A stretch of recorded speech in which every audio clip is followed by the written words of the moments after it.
some of you do know we do have the cafe in the back. We are not a restaurant. Like, if a school bus shows up and everybody comes in, I'm just going to faint dead away. I'm just going to hide in the bathroom. Hey, I live in Australia, and there's this couple that just, like, checked in and... I will... Oh, I was in this grocery store, and I swear I saw... Is Wishbone still living?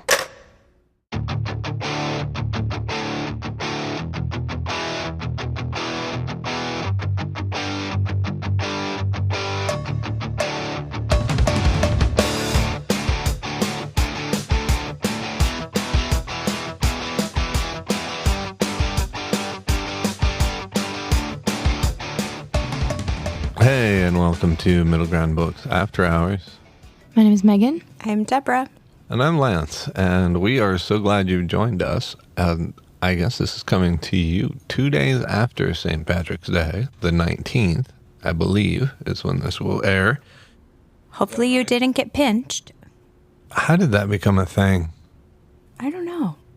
Okay, I'm Googling it. And then there's always the kid who tries to make excuses and be like, my underwear are green. You can't pinch me. Or did kids not do that at your school? Was that just at my school that kids would say that? No, they did that, yeah. Or they would try to be like, I'm wearing a green paperclip.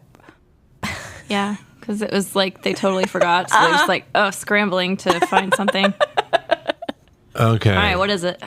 So this is the thing. Whoever edits, like YouTube or Google, could just make us think whatever. And this is one of those... anymore, you get the AI results first, which, anyway, that's a whole other rant for another time. Today's traditions, leprechauns are usually one reason you're supposed to wear green on St. Patrick's Day or risk getting pinched. The tradition is tied to folklore that says wearing green makes you invisible to leprechauns, which like to pinch anyone they can see.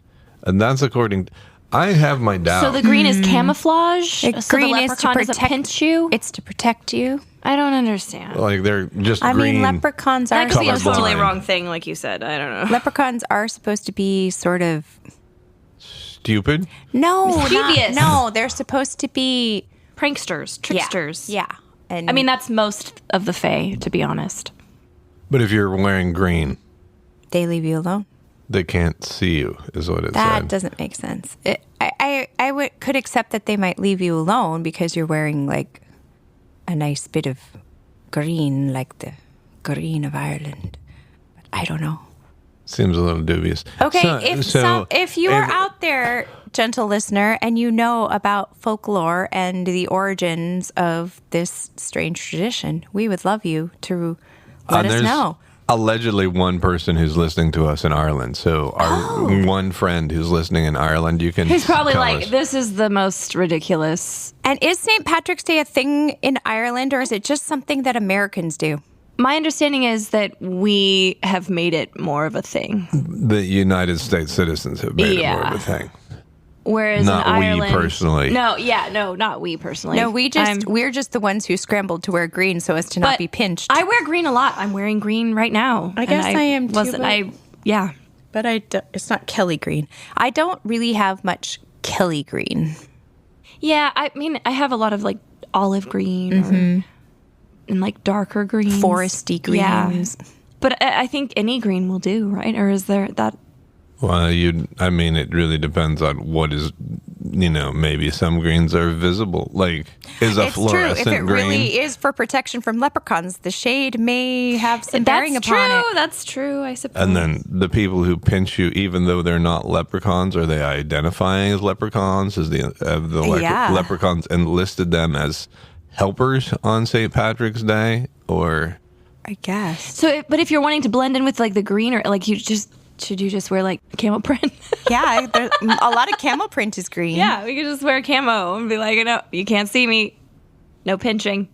I don't typically, even if I don't wear green, I don't risk getting pinched for the most part. Well, because no one's going to pinch you. No one's going to pinch me for the most part. Maybe Debbie would or I would, but that's I don't think it. I would because it's kind of like how I don't tickle you because I know starting any such any such encounter, I will end up the losing end of the stick because you are stronger than me, you are taller than me. It's just not worth the risk. Yeah. So today is kind of our belated St. Patrick's Day episode, and we've been planning March retrospectively. Right. Because we still don't have our time machine. Darn it. The name of the book we read is called Disaster Incorporated, and his name is one of those ones that's pronounced in no way yeah, like it is spelled. Irish names are, they don't make sense to my brain because, well, I'm an American and I don't because know they're Irish. not English. Yeah. Yeah, that's one I don't know. It's Caimh, which it looks like came. Came. But it's pronounced, I guess, Queeve McDonald. Yeah. Queeve? Queeve, because, Yes. the M makes a V sound, and the H makes also a V sound, and the AI makes a we sound, I think. Yeah, I think I've heard it. Was like, it's like Quiva. Queeve. Except it's then McDonald and not something. Vic Donald. And he's like, I guess, an Irish stand-up comedian, and is he? That was how my friend introduced the whole series to me. And Debbie and I, did we read it or did we listen to it? We listened to it while we were road tripping. And in that story, the main character, it's actually kind of a detective. I don't think it's a thriller story. It's detective and kind of a little bit humorous. So this says that the genre is a mix of action, thriller, and comedy, known for its distinctive Irish wit. So the main character is this, I guess you could call him a gumshoe bunny. He's a very masculine dude, so it's kind of an ironic sort of name to me. Bunny. So in reading it, he just comes across as like an Irish Columbo, only maybe a little bit bigger. First impression wise, you would think he's kind of bumbling, but then there's like more to him than you would expect. Yeah. Does a that method know to what his I mean? madness.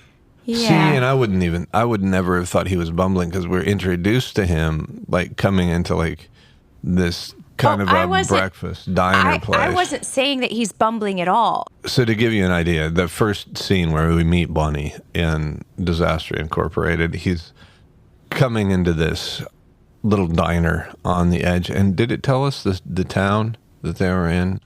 I don't remember. It's been a while. A largish town. But it's like it's either very, very, very late or very, very early in the morning, depending on your perspective.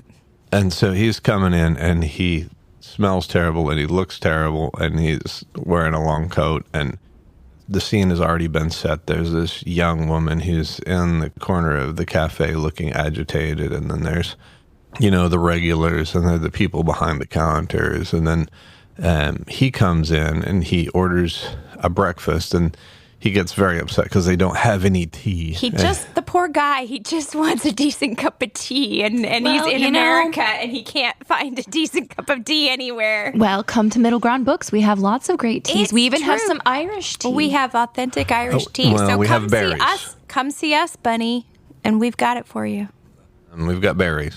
And so so he comes in, he gets a decent breakfast, and we find out that he has barely any money. He doesn't have his billfold. He doesn't there's a big long backstory. And these two guys come in and pretend like they're robbing the place. And Bunny sees right through them and says, "You're not trying to rob the place," because he notices they have really expensive shoes on. And I don't know So what are they doing if they're not robbing it? It's because of the young woman that Sarah was talking about that was sitting alone in a different booth. They're there because of her, and it gets very, very complicated. Oh, okay. All right. But despite the fact he is unarmed, he throws scalding coffee on the crotch of one and somehow incapacitates the other. And basically the two would-be alleged robbers who were actually only there to kill the one girl who was there. Oh, okay. I was going to say, if they're not robbing, it was a way to cover, to sort of like have her be accidentally killed rather than it looking like murder. Okay. And as this story, which is a mystery, unfolds, it gets into kind of some stuff.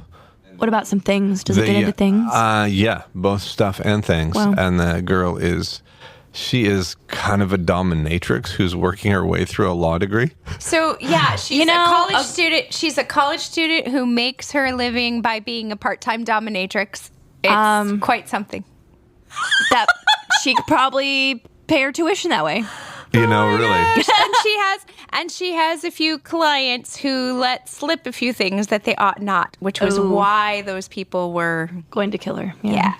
And even more because it gets into shady, like government shadow organizations. And yeah, that's the information that they let slip to her. Uh-oh. Yeah, so it's nothing like the Epstein files. Oh, wait, it's a lot like the Epstein files, probably. Well, except that's worse. That's 1,000 times worse. You're right. It is 1,000 times worse. Because this is fictitious and consenting adults.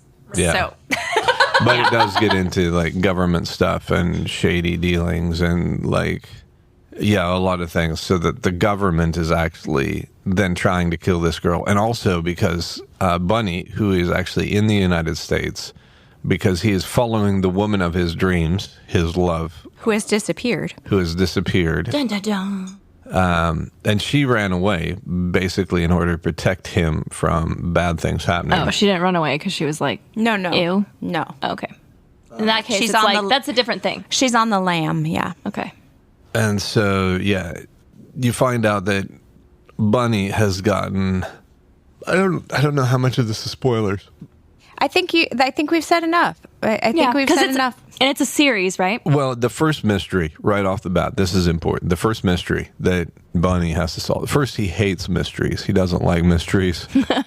Okay. But he's a detective. He's a detective, and he does not like mystery. He likes seeing the bad guy, tackling the bad guy, shooting the bad guy. He likes the facts. Just the facts, man. He likes to punch the bad guys in the face. And so his first mystery is discovering how he lost 3 days because he drank himself into oblivion. Is that because he's Irish? I think it was because it was St. Patrick's Day. It was St. Patrick's Day. That is why. And it involves a dwarf.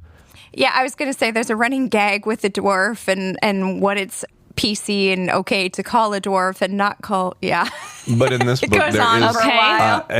a little person. Because he's pretending to be a leprechaun. Yeah. Okay. And is getting shot at with paintball guns. Okay. This sounds crazy, but it is crazy. It's a humorous crime novel.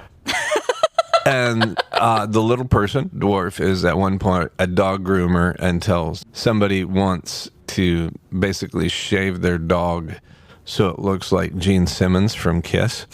And the dwarf... Why would you do that? The dwarf says the same thing. Says absolutely not. Yeah. Doesn't he steal the dog? Yeah, I thought so.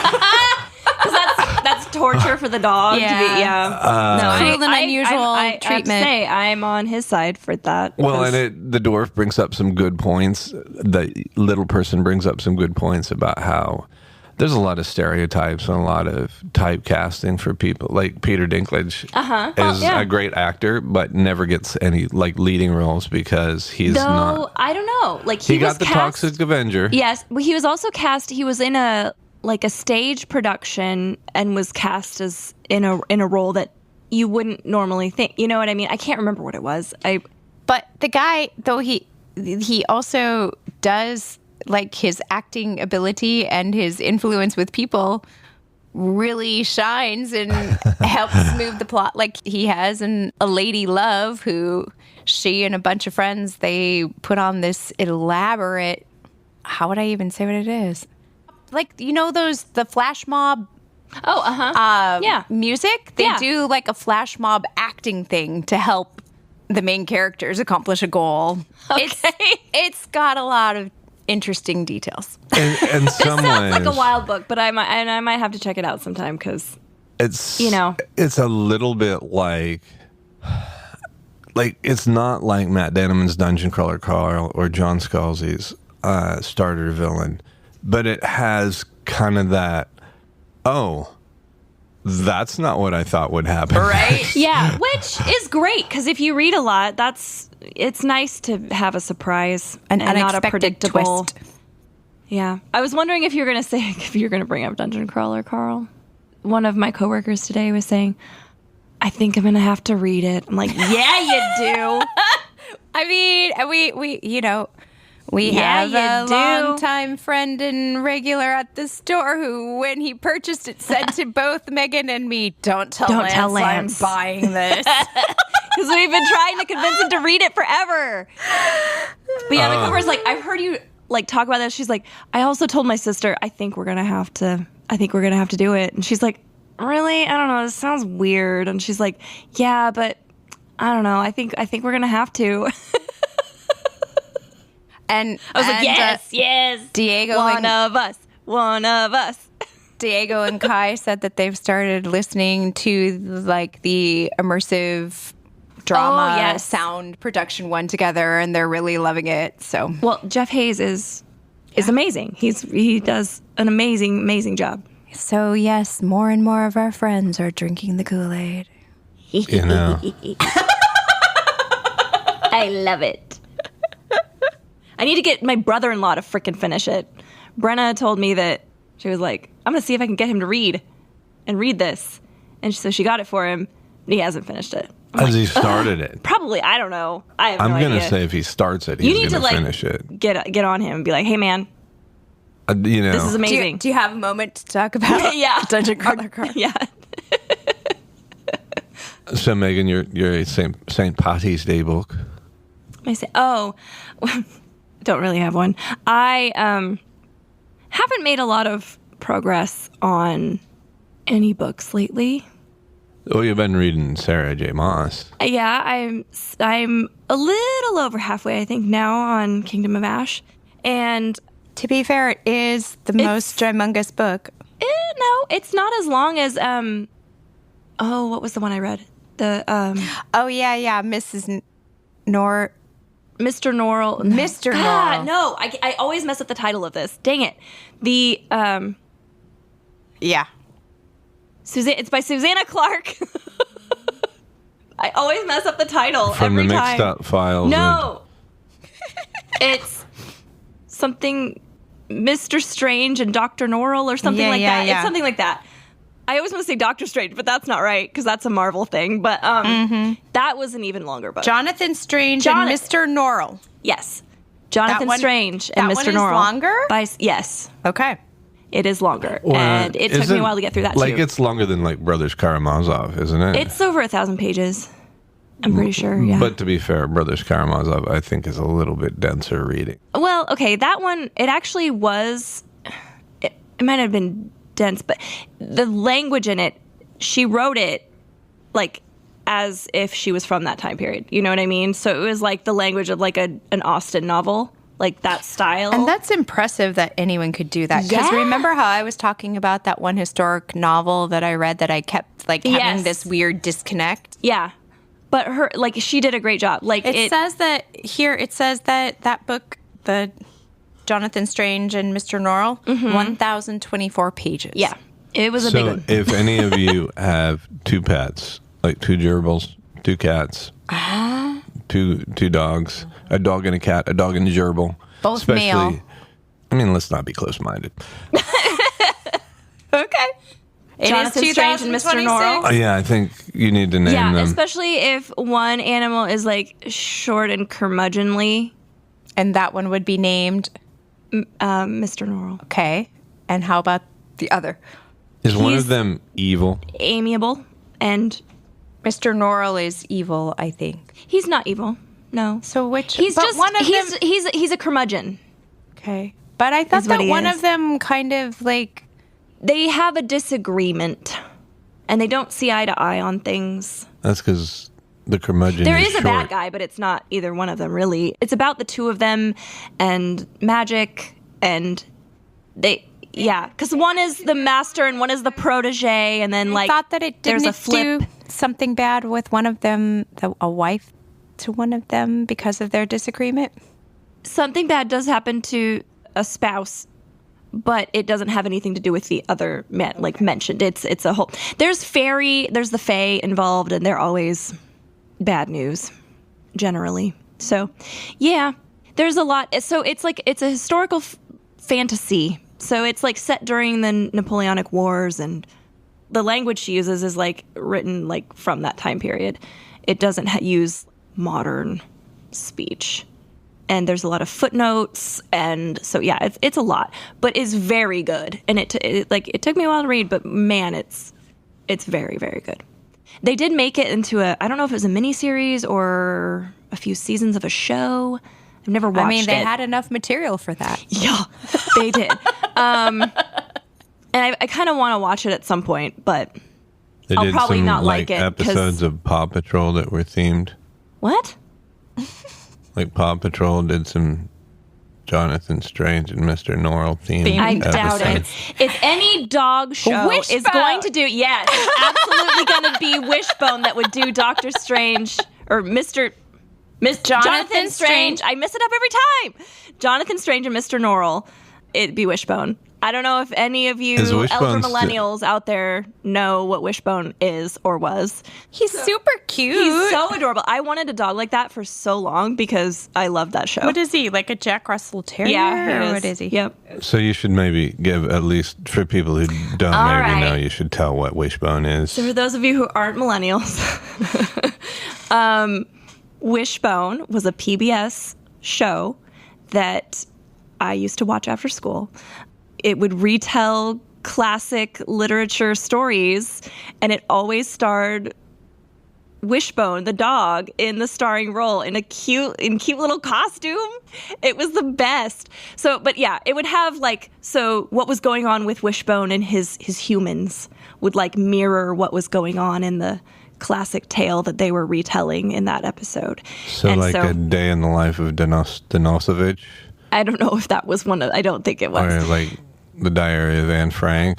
No, they did a Dr. Jekyll and Mr. Hyde one, I think, and they did, I don't even know. They did the Three Musketeers. I remember they did that one. By the way, I math wrong. It's 31 years ago, not 21 years ago. So even more impossible for him. So he'd That only dog be is long. 217, The dog is long right? gone. I'm sorry, but yeah, it was a great show. I loved it, and I looked forward to watching it after school. It was marvelous, and that's probably why it just reinforced the book nerd aspect of my personality. There's like a promotional poster from the series that I was just looking at, and it had a Wishbone on it with a stack of books, and it said, "Follow my lead, read." Yes. He was so cute. And I mean, who can resist a tiny dog in a cute little costume? Like, you're going to tell me that this little Jack Russell Terrier in like an Elizabethan costume isn't adorable? Come on. Okay, so here's my question then. I know you also grew up loving LeVar Burton. So on the scale of like idols who caused you to love reading as a child, who's higher, LeVar or Wishbone? Gosh. LeVar or Wishbone? I feel like it's just like most PBS shows were like encouraging reading. Like we need to do that again. Because then there's like the whole like Arthur show and all the books from that. And like there's always like the thing where they get the library card in that episode. And do you see how she very lions. neatly sidestepped? Between the lions, that's very Do you see literary. how she very neatly sidestepped my question? She doesn't want to. I can't She decide. doesn't want to say. I feel she's like afraid LeVar is listening. They're both my favorites. I can't choose. Well, I think so. Wishbone was, as you had noted, a very short-lived series, whereas I feel like Reading Rainbow went on longer. had a long, and you long... still have hope for LeVar, whereas Wishbone is dead. Yeah. So you're not going to offend still him. one day Meet LeVar Burton. It's true. No, That's but true. then so So I don't you can know. tell him, you were always my favorite. I loved you more than Wishbone. So yeah, you guys haven't watched Community, but there's an episode where Look, she's literally wearing her LeVar Burton t-shirt. you didn't know. I thought that's why you said that. I had no idea. I was just talking about it. So obviously it's LeVar because you don't have a Wishbone t-shirt. Well, if I could find one, I would get it. Oh, okay. Now, dear listeners, you know what to get Megan if you are looking for a gift. She is in search of a Wishbone t-shirt. Which don't costume? know. Would you want him in like the Sherlock Holmes costume Yeah, that or would the be so Romeo and cute. Juliet The costume? Sherlock one would be pretty great. Yeah. Okay, I'll start looking. If anyone has tips for me, you can send me the link so I can get a The Catch-22 Wishbone t-shirt for me. Wishbone. I don't think or they did Catch the- 22. No. The Brave New World Wishbone. No. Fahrenheit. You guys, They didn't do any of those. They're classics. they are. The Catcher in the Rye Wishbone. It was a children's show. So, you missed it. Like, last night we had Late Night with Metal Arc from 6 to 8, but it's not entirely too late because we'll probably be posting videos of the different Metal Arc poets and authors. And we might possibly be doing it again. Maybe? Yeah, we typically do it the last Thursday of each month, and we've been doing that Metal Arc. The third Thursday? Third Thursday, yes. It's third Thursday. Our Metal Arc authors, we hate to say poetry because most of us learned to hate poetry our sophomore year in high school, unless you had an unusual and great English teacher, or unless you're just a weirdo. So I'm a weirdo. So you did a glance right at me. I mean, I liked the poetry unit we did in high school. we did have a good English teacher, though. Indeed. You two did. Yes. I don't know about Because you, Debbie. they grew up in the same town. I mean, not in the same class, but they Right. had the same teacher, and yeah, they had a lot of mutual positive and mutual negative experiences growing up in the same town. 'Tis true. It was maybe not the best place for a young nerdling, but I still say that like my two favorite people grew up there, so it can't be all bad. It's the truth. You've heard me say this many times. I I'm not have. making it up. You do still have time on the 21st. That's this Saturday. The most adorable person will be reading books to children in the morning. And that is Story Time with Deborah. And that'll be 11 o'clock in the store. On the 22nd, I should also say on the weekend, this weekend, we're going to be doing somebody took in way too many detective mystery thriller novels into used. I'm not going to say who it might be, but it was probably me. No. And so we have buy one, get one for all of our used mystery thriller detective paperbacks. That's on Saturday and Sunday. Saturday and Sunday. 21st and 22nd of March. So many. So if you're a mystery lover, please come by and stock up. And, if you want to take a wheelbarrow, I'll probably cut you a Yeah, deal. maybe we'll need to do like a bag situation. Maybe. Or like Truckload. however many you can fit in a bag you can have for this amount. Also, on the 22nd, we have our, it's kind of an important academic colloquium. It is the Institute for Princess Donut Studies. Will be happening at 5 p.m. where we have some of the area's leading Dungeon Crawler Carl's researchers who will gather to be considering the fourth installment of Matt Dinneman's epic-changing classic, That one is The Gate of the Feral Gods. The Gate of the Feral Gods. And we'll be discussing the many important political, sociological, philosophical But points. that's the thing about these book series. Like, I saw a woman that did a post. She's like, if you had told me that a lit RPG book with a talking cat was going to be one of the most thought-provoking books I read this year, I would not have seen that coming.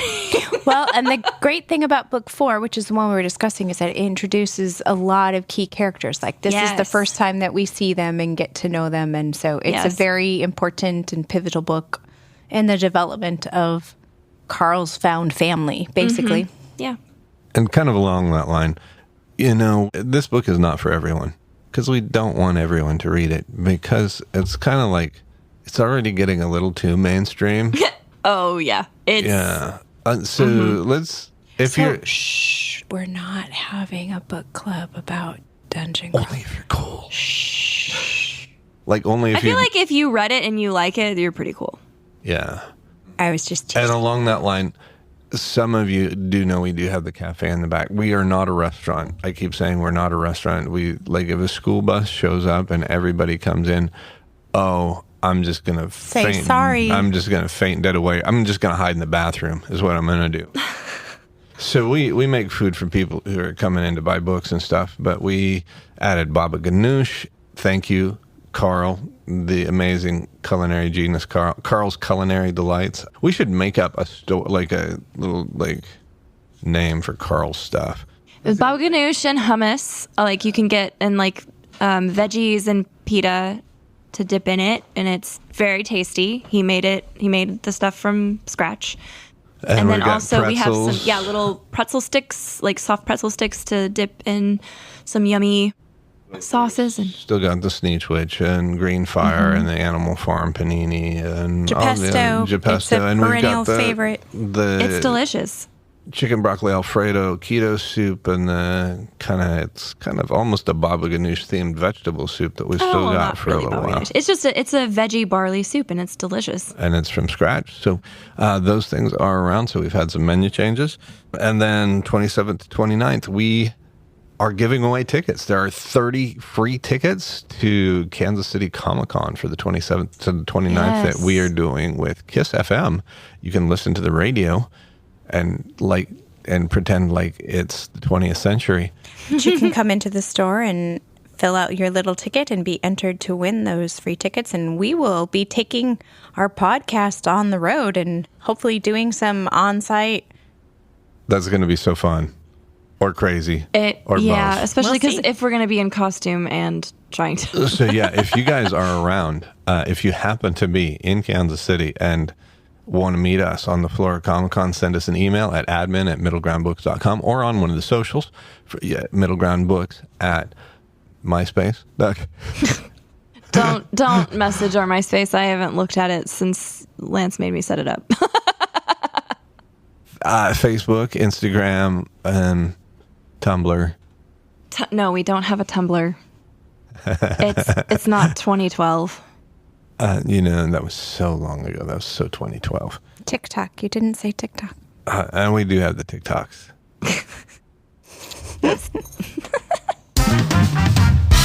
So what are you guys reading?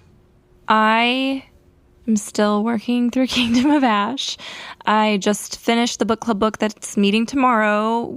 I read Blood Over Brighthaven. I mentioned it before. It was very good. A lot to unpack in that. If you have read it, please talk to me about it. I like to talk about books. I was actually just talking to a customer today who had read it, and we were chatting about it. And then I finally finished the Agnes Aubert's Mystical Cat Shelter. It was Did you like it? I did. It was really cute. It was a cozy, kind of more of a cozy fantasy. The next one I want to start, and I tried to start and did not get very far, so I feel like I can't even really say I'm reading this book because I listened to like less than a minute of it probably, and I haven't had time to listen to it again, was the Astral Library by, is it Kate Quinn? I'm pretty sure. That sounds right. So it's a fairly new release, but the Astral Library by Kate Quinn. And, I, of course, being a book nerd, am a sucker for a magical library or bookstore. So, if a book has that in it, I'm like, yep, I want to read it. Okay, what about you, Debbie? So I just finished listening to a book that actually was released. Well, I guess it was released the day before we're recording. It was released on March 10th, and it is called This Story Might Save Your Life by Tiffany Crum. It is a mystery, thriller, romance about best friends who make a podcast. What? Uh-huh. It was Hopefully really there's good. not like a murdery mystery thing in our situation, because that would not be fun. No. It'd be fun to read about. In that way, it's not like us. But in some ways, it was like, oh, yeah, I know what that's like. But anyway, it was a really good book. We do have it available in the store because it was released on March 10th. And you can also get it, the audiobook version, which is what I did. I listened to it as an audiobook, and it was really cool because it had dual narrators for the best friends. And then it also had so there's a part where Joy, who is one of the best friend podcasters, she's missing. And so Benny puts out a special podcast to the fans and say, hey, if anybody has any idea, help us find Joy. She's lost. And so throughout the book, like between chapters, there's like these little snippets where people are calling into the tip line. Hey, I live in Australia, and there's this couple that just like checked in, and I think it's Joy and Xander. Oh, I was in this grocery store, and I swear I saw Joy. I mean, her hair was a different color, and but I'm sure it was her. So that's kind of, amusing because there's all these different voices, and then at the very end of the book, after all of everything is solved and everything has been tied up and it's nicely concluded, then they have a bonus podcast. Like a podcast episode at the end. I love that. Yeah, so it was really fun. I enjoyed it.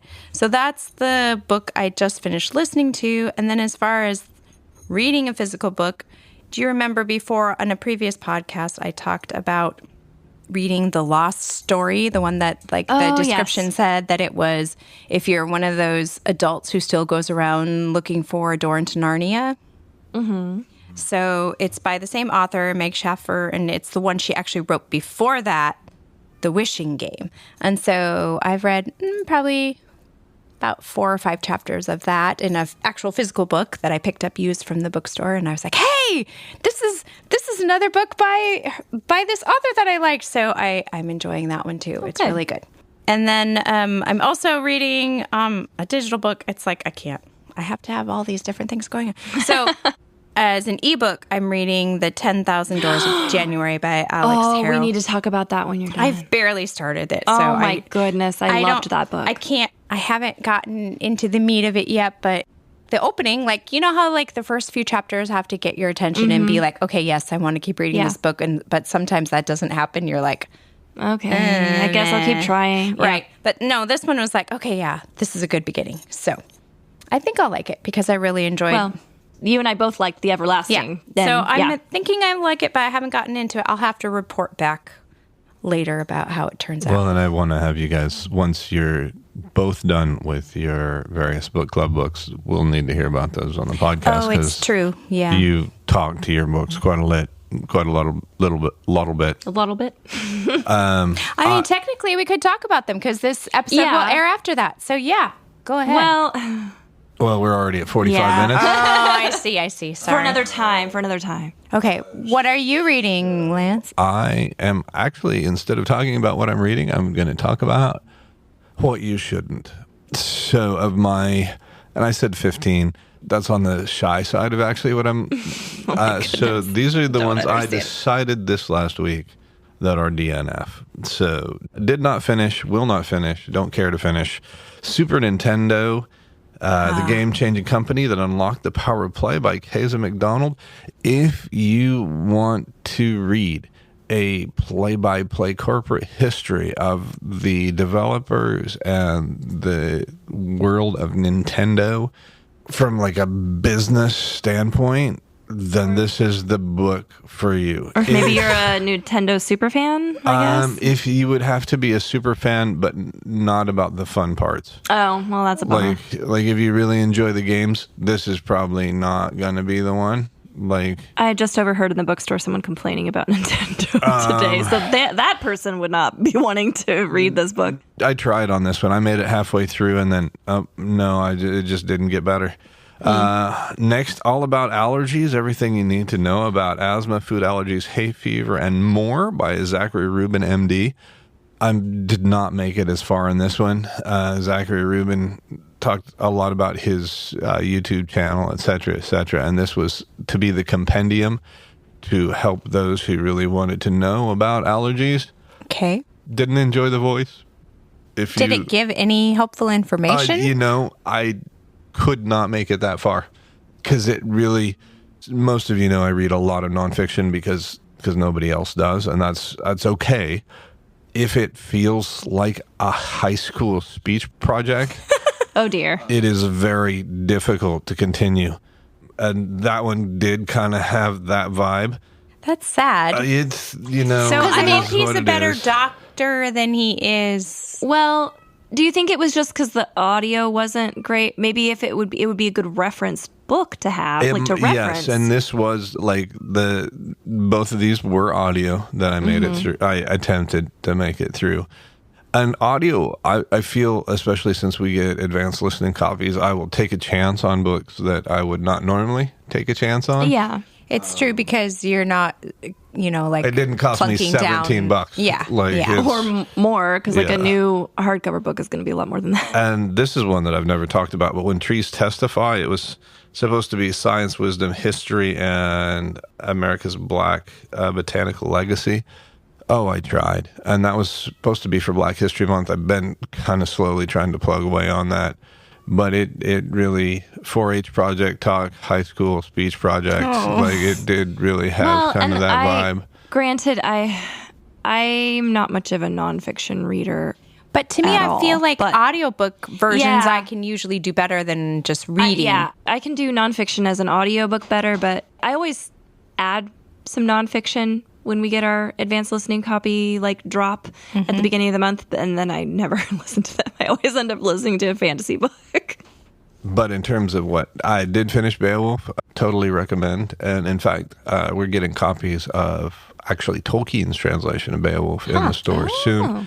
And I may read it again in Tolkien's translation, which will be interesting to see because there's also And then compare and commentary. contrast. Yeah.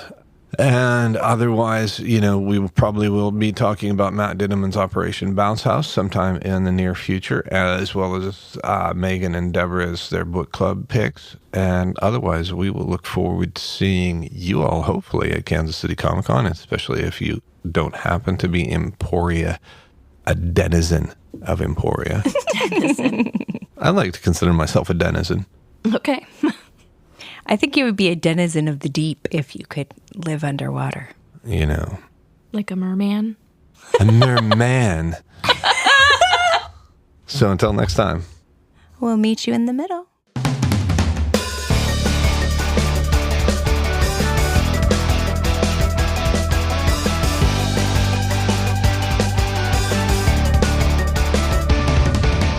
Hey, I'm Megan from Middle Ground Books. Thanks for listening to Middle Ground Books After Hours with me, Deborah, and Lance. If you're in Emporia, stop in and see us at 606 Commercial Street. Browse books and other fun stuff, sip some tea, and just enjoy the bookshop vibes. Middle Ground Books After Hours is produced and remotely engineered by Cosmic Atom Sound Studios, producing the vision and making it sound. Cosmic Atom Sound Studios. Let's come together and build something new. Thanks again for listening, and until next time, we'll meet you in the middle.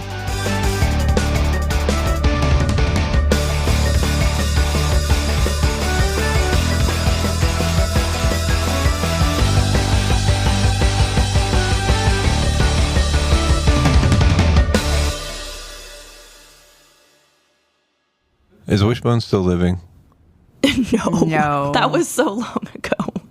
That dog is not alive. Do you think it was only one dog? It was or probably it- multiple. It was probably multiple. I don't know for sure, but I would guess multiple. So do I need to explain what a Wishbone is? The Wishbone TV series, it had 2 seasons in 1995. Yeah. Only So 2 yeah, seasons. I don't think he would still be alive because that's like 21 years ago. no. That would be a very aged dog. Yeah. He'd only be like 147. In dog years. The dog final years. episode Like- aired on December 4th, 1997. It seems like there's an outsized influence for those 2 years, that his influence is much greater than 2 years. Oh, for sure. Like, I saw this post that, some millennial out there put, some of you have never learned about classic literature from a tiny dog, and it shows.